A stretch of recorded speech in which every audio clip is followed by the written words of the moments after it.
कैसे आती है सुनामी? क्यों माना जाता है इसे सबसे खतरनाक आपदा? जानिए इस वीडियो में।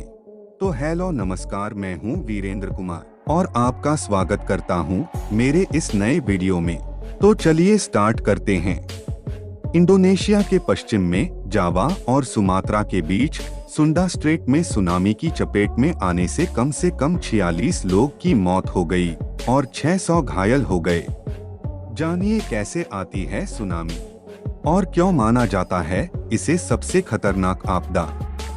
सुनामी लहरों के बनने की कई वजह हो सकती है, पर आमतौर पर यह किसी भूकंप की वजह से ही उत्पन्न होती हैं। इसके अलावा समुद्र किनारे या समुद्र के तल पर जमीन धंसने, ज्वालामुखी फटने या अंतरिक्ष से किसी बड़ी उल्का के समुद्री क्षेत्र में गिरने से भी सुनामी का निर्माण होता है। इसके अलावा कभी कभी बहुत बड़े चक्रवात से भी सुनामी आ सकती है।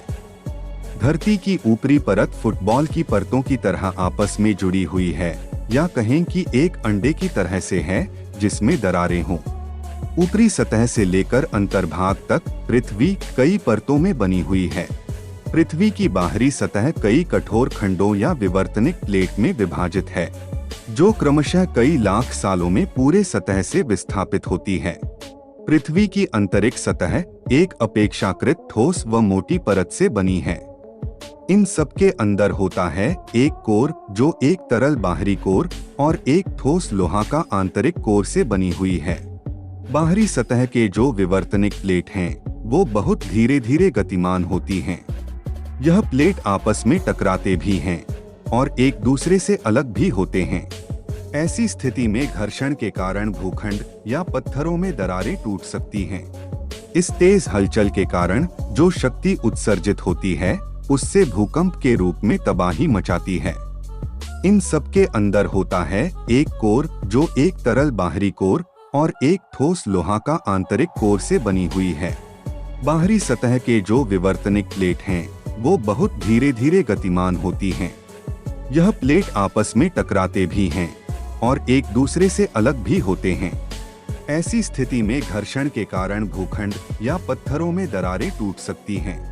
इस तेज हलचल के कारण जो शक्ति उत्सर्जित होती है, उससे भूकंप के रूप में तबाही मचाती है।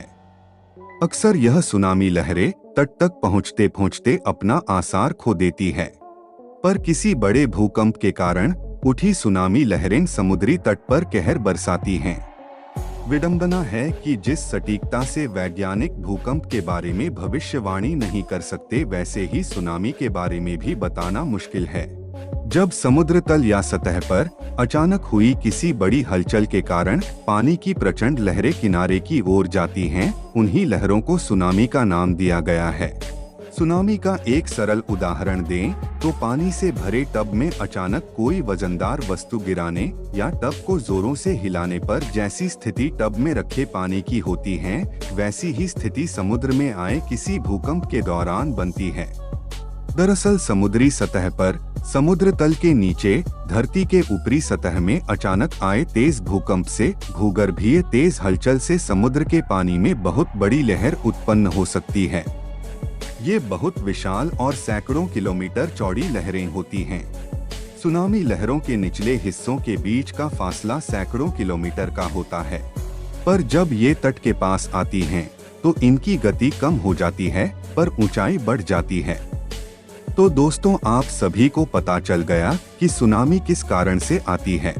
तो इस वीडियो से आपको कुछ सीख मिलती है, तो हमारे YouTube चैनल को सब्सक्राइब जरूर करें और साथ ही हमारे वीडियो को एक लाइक जरूर करें और कमेंट करना ना भूलें।